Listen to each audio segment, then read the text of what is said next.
नमस्कार दोस्तों, आप सभी का इस चैनल पर एक बार फिर से स्वागत है। जो चैनल पर नए हैं चैनल को सब्सक्राइब कर ले, बेल आइकन को ज़रूर दबाएं ताकि नए वीडियोस के नोटिफिकेशन मिलते रहें। आज हमारे साथ उपस्थित हैं श्री विजय राज बोधनकर जी। विजय जी, आपका बहुत बहुत स्वागत है इस प्रोग्राम में जिसका नाम है अपनी कहानी अपनी ज़ुबानी। और दर्शकों, इस बातचीत को शुरू करने से पहले मैं एक बात बता दूँ। आज विजय जी का एक एग्जीबिशन की ओपनिंग जहांगीर आर्ट गैलरी में हो रहा है, तो जो भी मुंबई में हैं वो ज़रूर जाएं, देखें और उनसे बातचीत करें। बहुत इंटरेस्टिंग ये जो शो होने वाला है। अच्छा विजय जी, हम बातचीत को शुरू करते हैं कि हम जानना चाहते हैं कि आपकी स्कूलिंग व इस फील्ड के प्रति आप किससे प्रेरित हुए, क्योंकि जैसे आपके घर में एक वातावरण हमेशा से रहा है, तो ऑब्वियसली बात है कि आप अपने फैमिली से प्रभावित हुए।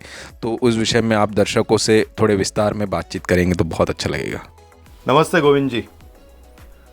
सर्वप्रथम मैं आपका अभिनंदन करता हूँ, वो इसलिए कि कला क्षेत्र में आप एक ऐसा ऐतिहासिक काम कर रहे हो जो कि अनेक कलाकारों के बारे में उनकी कला यात्रा का परिचय आप हम तक पहुँचा रहे हो। मैंने काफ़ी कलाकारों को सुना है और बहुत मैं प्रभावित भी हुआ हूँ। ये बहुत बड़ी बात है। मैं तो कहता हूँ इसका ज़रूर एक अच्छा किताब बन सकता है जो कला क्षेत्र के लिए बहुत अमूल्य होगा। फिर से आपको इस कार्य के लिए मैं ढेर सारी शुभकामनाएं देता हूँ। जी विजय जी, ये तो आप बड़ों का आशीर्वाद है जो हम इस तरह से काम में लगे हैं, और आप लोग आपका आशीर्वाद इसी तरह बनाए रखिए। मेरी तरफ से आपको बहुत बहुत धन्यवाद भी देता हूँ, क्योंकि आपने मुझे भी इस श्रृंखला में अपनी कला यात्रा का अनुभव कहने का अवसर दिया, सम्मान किया और आमंत्रित किया। गोविंद जी, मूलतः मैं विदर्भ का हूँ। वर्धा जिले में धनोड़ी बहादुरपुर नामक एक छोटा सा गांव है। वहाँ पर मैंने अपनी 10वीं पूरी की। मुझे बचपन से ही चित्र बनाने का शौक़ था। मे भी इसका कारण हो सकता है कि मेरे दादाजी और नाना जी बहुमुखी कलाकार थे। मेरे नाना जी श्री नीलकंठ दीक्षित अमरावती जिले में मंगरूल दस्तगीर गांव में रहते थे, और उस पंचक्रोशी में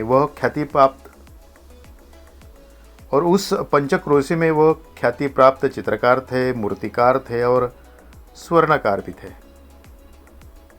तो स्वाभाविकतः उनका प्रभाव मुझ पर रहा है, आज भी है, और उनकी चित्रकारिता देखकर मैंने प्रेरणा ली है। जी बिल्कुल, घर में अगर एक ऐसा वातावरण बचपन से रहे, बचपन से मिले, तो ये एक बहुत महत्वपूर्ण अंग होता है आपके जीवन का और बहुत कुछ सीखने को मिलता है। तो ऐसे कौन कौन से और लोग रहे हैं घर पे जिनसे आपने बहुत कुछ सीखा हो? मेरे दादाजी विनायकराव बोधनकर बड़े ही अच्छे मूर्तिकार थे और साथ साथ स्वर्णकार भी थे। उनसे भी मैंने बहुत कुछ सीखा है। मेरे काका, मेरे मामा, वो भी बहुत अच्छे मूर्तिकार थे। एक नाना जी कीर्तनकार थे। तो समझो कि घर में ही कला विद्यालय ही था। हमारे गांव के घर में एक बहुत बड़ा विट्ठल मंदिर है जो कि कम से कम 250 साल पुराना है। तो वहाँ पर साल भर धार्मिक कार्यक्रम चलते थे। राष्ट्र संत तुकडोजी बाबा और गाडगे बाबा, इनके विचारों का हमारे गांव पर, हम पर बड़ा ही प्रभाव था। उनके जो वैज्ञानिक आधुनिक विचार थे, बस उन्हीं विचारों से मेरी कला यात्रा और विचारों की यात्रा शुरू हुई है, और उन्हीं विचारों की वजह से मैं कविताएं लिखता हूँ और मैं काफ़ी लिखता भी हूँ। जी विजय जी, इसलिए मुझे ऐसा लगता है कि आपके ये जो शो आज ओपनिंग होने वाला है उसका टाइटल ही है रीड मी। तो उसके लिए आपको हम बहुत सारी शुभकामनाएं देते हैं, और हम जानना चाहते हैं कि जो प्रेरणा होती हैं एक कलाकार के पीछे, वो आपको और कहाँ से मिलती हैं? मेरी दूसरी प्रेरणा है हमारे जो गांव में हरे भरे खेत, जंगल, नदियाँ, पहाड़ी, तो इसमें मेरा बचपन मैंने व्यतीत किया है। घर में खेती होने के कारण खेती में भी मैंने बहुत सारा काम करने का भाग्य मुझे मिला है। इस संपूर्ण अनुभव के बल पर मेरी चित्रकारिता में मेरी रुचि बढ़ती गई है। मेरे पास आज भी हमारे दादा परदादाओं ने चित्रित की हुई मिनीचर चित्र है जो कि कम से कम 250 साल पुराने हैं, और इसका मुझे बड़ा ही आनंद है। मैंने 9वीं कक्षा में था तब मैं लेनिन का एक चित्र निकाला था जो कि आपके पास है। उस चित्र के ऊपर मुझे जे स्कूल ऑफ आर्ट में प्रवेश मिला था। मुझे खेल कूद से ज़्यादा चित्रों में बचपन से ही रुचि रही है। स्कूल में तो कभी मन नहीं लगा, लेकिन मैं 10वीं पास करना जरूरी था और ईश्वर की कृपा से मैं 10वीं पास हुआ। ये मेरे लिए आश्चर्य की बात है। जी, बिल्कुल। और जो कला के रास्ते में होते हैं उनका मेरे ख्याल से एक रास्ता तय होता है। अच्छा, हाँ, आप जानना चाहते हैं कि आप मुंबई कब आए? 10वीं के बाद मैंने सीधा मुंबई आया, किंतु उसके पहले नागपुर शहर में मैंने एक प्रभावी व्यक्ति का दर्शन लिया। उस प्रभावी व्यक्ति का नाम है अभिनेत्री स्मिता पाटिल। कुछ 1992 में उनका उंबरठा नामक एक चित्रपट का सिनेमा का प्रीमियर शो नागपुर में था, और तभी उनके दर्शन मुझे हुए और उनके पूरे व्यक्तित्व से मैं पूरी प्रभावित हुआ। तभी मैंने सोचा कि जीवन में बस ऐसे कुछ बनना है जिसे हमें आनंद मिले। उसी प्रभाव में मैं 1983 में मुंबई आया, वो वापिस ना जाने के लिए। जी, फिर मुझे ऐसा लगता है कि मुंबई ने आपको अपना लिया। और अब हम अगले प्रश्न की ओर आगे बढ़ते हैं कि आपके काम के पीछे किस तरह का कॉन्सेप्ट होता है?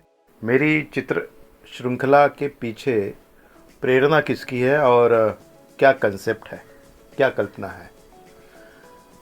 देखिए, कलाकार का बचपन जहाँ व्यतीत होता है और जो वह अनुभव करता है, जो देखता है, सुनता है, वहाँ की भौगोलिक व्यवस्था, वहाँ की परंपरा, वहाँ के लोग, वहाँ की धार्मिक परंपरा, अलग अलग संस्कृति, इसी में ही मेरे ख्याल से कलाकार की मनोबुद्धि की अवस्था तैयार होती है, और उसी अवस्था को लेकर आगे जाकर मेरी कविता में या मैं जो लिखता हूँ चित्रों में, वो सब उतर जाता है। जी, विजय जी, आपके पहले के चित्रों में जैसे सफ़ेद साफा बांधे हुए व्यक्ति दिखते हैं या एक दल दिखता है, बहुत सारे लोगों का ग्रुप दिखता है, तो वो किस तरह के सब्जेक्ट को लेके आप काम किए, उस विषय में भी ज़रूर कुछ बताइए। मैंने जैसे कहा कि हमारे नाना जी कीर्तनकार थे, सफ़ेद मुंडा सा पहनकर कीर्तन करते थे, धोती और कुर्ता वो भी सफ़ेद। उस सफ़ेद रंग ने मुझ पर बड़ा ही प्रभाव किया। हमारे गांव में हर साल ज्ञानेश्वर पुण्यतिथि का आयोजन होता था। आप जानते ही हैं, पंढरपुर की जो वारी निकलती है उसमें पूरे महाराष्ट्र से वो वारकरी संप्रदाय के लोग झुंड से निकलते हैं। बस उसी तरह मेरे गांव के आजू बाजू में जो छोटे छोटे गांव थे, वहाँ से वारकरी संप्रदाय के लोग अपनी दिंडी और पालखी लेकर हमारे गांव आते थे। एक दिंडी में कम से कम 25-30 लोग रहते थे। तो मेरे ख्याल से बचपन में मैंने ये सब अनुभव किया, और वही जो मुंडासा है, वो वारकरी है, वारकरी संप्रदाय के लोग, वो पहला जो मेरा एग्जीबिशन हुआ उसमें वो दिखाई दिए। वही कैनवास पर जो मन में होता है वही पेंटिंग में आता है, और धीरे धीरे उसमें अक्षर भी आने लगे, क्योंकि हमारे घर में 300 साल पुरानी मैन्युस्क्रिप्ट भी है, लिखी हुई है, और मुझे बचपन से अक्षरों में काफ़ी लगाव था, क्योंकि मैं पहली कक्षा में था और पार्टी जो मिलती थी हमारे समय, एक पार्टी होती थी, लेखनी होती थी, उससे मैं कुछ चित्र निकालता था और माँ को दिखाकर बोलता था कि माँ मैंने ये चित्र निकाले हैं। तो माँ हंसकर बोलती थी, बेटा ये चित्र नहीं है, ये अ ब क ड ये जो अल्फ़ाबेट्स होते हैं वो हैं, लेकिन मैंने कभी वो उसको अल्फ़ाबेट माना ही नहीं, क्योंकि मैंने उसको अक्षर ही माना है और आज भी समझ रहा हूँ और आज भी मेरे चित्रों में वो प्रतीत होता है। जी, बहुत ही खूबसूरत बात कही आपने। और अब हम एक चीज़ और पूछना चाहते हैं कि जैसे इस जो शब्दों का इस्तेमाल ये आपने कब से शुरू किया? इस श्रृंखला की शुरुआत कब से हुई? और जो आपका अभी शो होने वाला है उसमें रीड मी नाम है, तो उसके पीछे क्या स्टोरी है वो भी ज़रूर बताइएगा। इस शब्द को लेकर काफ़ी साल से मैं अपनी कला यात्रा कर रहा हूँ, अर्थात उसमें 15 साल में बहुत कुछ बदलते गया है, वो स्वाभाविक है। अभी 15 फरवरी से लेकर 21 फरवरी तक मेरा जहांगीर में प्रदर्शन है, वह केवल अक्षरों के आधार पर है, किंतु अक्षर आपको कहीं नज़र नहीं आएगा, लेकिन अक्षर का आधार है। मुझे रंगों से बचपन में रुचि थी। मेरा मानना है कि रंग आनंद देते हैं, दुख से मुझे कोई लगाव नहीं है, क्योंकि दुख ही सुख का कारण है और इसलिए मेरे चित्रों में आनंद ही आनंद नज़र आता है। दुख सुख, गरीबी, अमीरी, गोरा काला, ये सब भ्रम है और इन सब भूतों पर मैंने विजय प्राप्त की, ऐसा मेरा मानना है। किसी को बांटना हो तो आनंद बांटो, ये मेरा स्थायी स्वभाव है और ये मेरी सोच है और वही मेरे पेंटिंग में आपको शायद प्रतीत हो। बिल्कुल। और आपने कितनी खूबसूरत बात कही कि बांटना है तो खुशियाँ बांटो। तो ये एक धारणा इस तरह की होनी चाहिए, क्योंकि गम बांटने वाले व आपको परेशान करने वाले तो दुनिया में बहुत सारे लोग मिलते हैं और आज के समय में कुछ ज़्यादा ही मिलते हैं। अच्छा, दूसरी बात ये कि आपने लिखने की जो प्रेरणा है वो कहाँ से आपको प्राप्त हुई, उस विषय में भी हम जानना चाहते हैं। और मुझे वहीं से लिखने की प्रेरणा मिली कि एक खत से एक व्यक्ति किसी व्यक्ति पर लुब्ध हो जाता है तो मैं लिख सकता हूँ। बस वहीं से कविता लिखना स्टार्ट किया और वहीं से मुझे ललित लेखन का शौक उस पत्र से मिला। जी विजय जी, अब हम जानना चाहते हैं कि जो एक कलाकार के तौर पर आध्यात्म कितना काम करता है आपके काम में, और दूसरी बात ये कि जो एक प्रेरणा है, पेंटिंग की प्रेरणा की बात तो हम कर ही चुके हैं, चित्र आपके लिए क्या है? गोविंद जी, अध्यात्म और दूसरा कुछ नहीं है। अच्छा सोचो, कुदरत से बहुत कुछ सीखो, हमेशा विद्यार्थी अवस्था में बने रहो, तो बहुत कुछ सीखने के लिए ये कुदरत, ये समय, ये ईश्वर मौका देता है। वह हर बार मुझे मौका मिलता ही है और मैं वो मौका पाता हूँ। कला केवल अर्थ प्राप्ति के लिए, ऐसा मेरा कदापि मानना नहीं है। कला आनंद प्राप्ति का एक मार्ग है, जिस मार्ग पर धन का भी लाभ होता है, जो कि जीवन जीने के लिए आवश्यक है। धन के साथ आनंद धन और विचार धन की भी तो आवश्यकता होती है ना। इसलिए मैं भाग्यशाली हूँ कि मैं कविता भी, दूसरों की कविता पढ़ता हूँ। मेरे पास 3500 किताबें हैं, मैं हमेशा पढ़ते रहता हूँ और पेंटिंग तो मेरी आत्मा है। जी, बहुत ही खूबसूरती से आपने इस बात का जवाब दिया। और हम जानना चाहते हैं, एक कलाकार के जीवन में राजनीति का कितना महत्व होता है, होना चाहिए या नहीं होना चाहिए, उस विषय में आप क्या सोचते हैं? गोविंद जी, राजनीति का स्थान कलाकार के जीवन में बहुत ही महत्वपूर्ण एक विषय है। कला एक ऐसी मौन भाषा है जिसको कोई सीमा नहीं है। समाज को जागरूक करने के लिए कला कभी कभी सूरज का काम करती है। शीत युद्ध में कला तो एक प्रमुख हथियार मैं मानता हूँ। कलाकार निपक्ष ही होना चाहिए। कलाकार यह निसर्ग पुत्र है। धर्म, जाति, पंथ, इसका वो सीमित अर्थ नहीं, बल्कि आकाश की तरह अनंत की ओर उसकी सोच होती है। कलाकार माने कोई सीमित रह ही नहीं सकता है। हाँ, अगर वो स्वयं को सीमित रखना चाहता है तो उसे कोई कुछ नहीं कर सकता है, वह उसकी सोच है। प्रथम तो मैं इस देश का नागरिक हूं। मेरे खून के कण कण में देश के प्रति आदर और प्रेम चाहिए। अपने देश के सम्मान पर कोई अगर टेढ़ी नज़र से देखता है तो उसका जवाब ही देना चाहिए। कलाकार राष्ट्र प्रेमी और विश्व प्रेमी दोनों ही होना चाहिए, किंतु युद्ध से नहीं, शुद्धता से, प्रेम से हमें लड़ाई लड़ सकते हैं और हम लड़ते हैं। वही अपनी स्वयं की राजनीति होगी। राजनीति के लिए किसी पार्टी से जोड़ना बिल्कुल जरूरी नहीं है। कलाकार ये तालाब की तरह नहीं बल्कि एक समुद्र की तरह होता है। उसे भव्य विचार ही शोभा देते हैं। मानवता और देश, एक नागरिक होने के नाते इस दोनों चीज़ों पर ध्यान होना बहुत ज़रूरी है।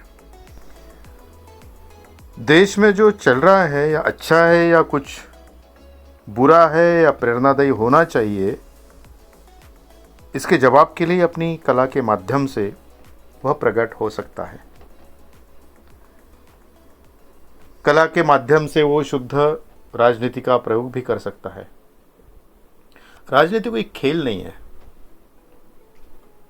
अर्थ प्राप्ति, पद प्राप्ति, धन प्राप्ति के लिए राजनीति का आधार बिल्कुल नहीं लेना चाहिए, अन्यथा कलाकार धीरे धीरे छोटा बन जाता है। कला एक बड़ी व्यवस्था है जो कुदरत ने हमारे झोली में डाली है और हम भाग्यशाली है उसका उपयोग प्रेरणादायी राजनीति के लिए करे तो जीवन सबका मंगलमय, आनंदमय हो सकता है, ऐसा मेरा मानना है।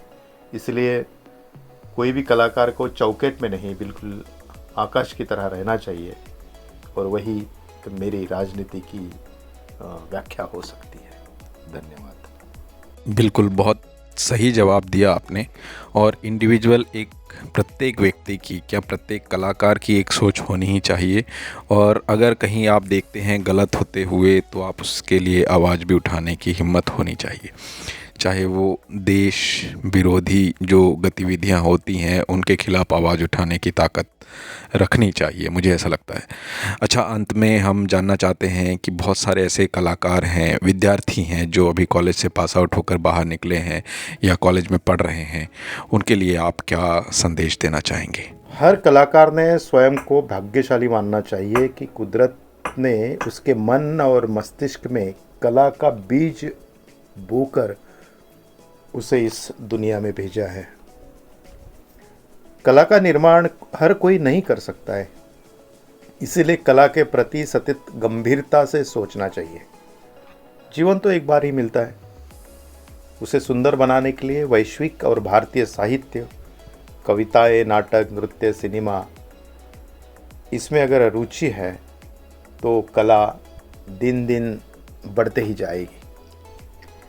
नई नई सोच अपनी कला में उत्पन्न होगी और सबसे महत्वपूर्ण है, कलाकार ने एकांत की आदत करनी चाहिए, ध्यान करना चाहिए, अपनी डायरी लिखनी चाहिए, समाज के बड़े बड़े कलाकारों के प्रति सम्मान और उन्हें जानने की सतत इच्छा रखनी चाहिए। विश्व के बारे में सोचकर स्वयं की एक अलग आस्था बनानी चाहिए। कुदरत ने मुझे अलग बनाया है, मैं एक दिन कुछ नए की खोज करूँगा या करूँगी, यही सोचकर कलाकार शायद एक दिन बड़ा बन सकता है। और सबसे महत्वपूर्ण है, कलाकार के पास समाधान होना बहुत ज़रूरी है और काम में सातत्य भी रखना बहुत ज़रूरी है। अच्छा कलाकार काम से बनता है, किंतु अच्छा इंसान बनने के लिए मुझे क्या करना चाहिए, इसकी खोज ही उसे सर्वोत्तम व्यक्ति बना सकती है और मेरे ख्याल से सर्वोत्तम कलाकार भी। जी बिल्कुल। और एक अच्छे कलाकार बनने के लिए एक अच्छा इंसान होना बहुत आवश्यक है, और आप में एक संवेदनशीलता का होना भी बहुत ज़रूरी है। तो इसी के साथ आपने इतना सारा समय निकाला इस बातचीत के लिए, हम बहुत बहुत आभारी हैं आपके। और आज जो आपके शो की ओपनिंग होने जा रही है उसके लिए हम आपको बहुत सारी बधाइयाँ देते हैं, क्योंकि ये कोविड के समय के बाद एक इस तरह का आयोजन आपके जीवन में बहुत सारी खुशियाँ लाए, ये भी हम प्रार्थना करते हैं। और दूसरा, जो भी दर्शक इस वीडियो को देख रहे हैं उनको भी हम बहुत बहुत धन्यवाद देना चाहते हैं। मैं सबसे अनुरोध करता हूं कि इस चैनल को सब्सक्राइब करें, लाइक करें और कमेंट कीजिए। धन्यवाद। बहुत बहुत धन्यवाद मित्रों, और दूसरों से शेयर भी ज़रूर करें, क्योंकि इस तरह की जो बातचीत है वो आपको उन सभी से बहुत कुछ जानने, सीखने व शेयर करने से एक कलाकार की जो एक सोच है, विचार है, वो दूसरों तक ज़रूर पहुंचता है। और हाँ, जो दर्शक नए हैं और जो कला को सीखना चाहते हैं, वह उनके मन में थोड़ी सी ललक है कला को सीखने की, तो वो इस चैनल में जो ज्वाइन का बटन है वो ज्वाइन मेंबरशिप प्रोग्राम ज्वाइन कर सकते हैं। और पेंट विथ अस का जो सेक्शन है उसमें जाके आप हमसे जुड़ के, आपको अगर सीखना हो तो आप ज़रूर सीख सकते हैं। जो भी दुविधाएं हैं वो हम उन मेंबर्स को ज़रूर अपने वीडियो के माध्यम से बताएंगे। तो ऐसे बहुत सारी चीज़ें हैं जो विदेशों में चलती हैं, जो जॉब करते हैं, जॉब के साथ साथ उनको कला में रुचि होती है, तो वो एक समय देना चाहते हैं, तो ये व्यवस्था अपने पास भी है। और इस तरह से आप जुड़ के आप काम शुरू कर सकते हैं। तो बिल्कुल जुड़िए और दूसरों से भी शेयर कीजिए। बहुत बहुत धन्यवाद। नमस्कार। जय हिंद।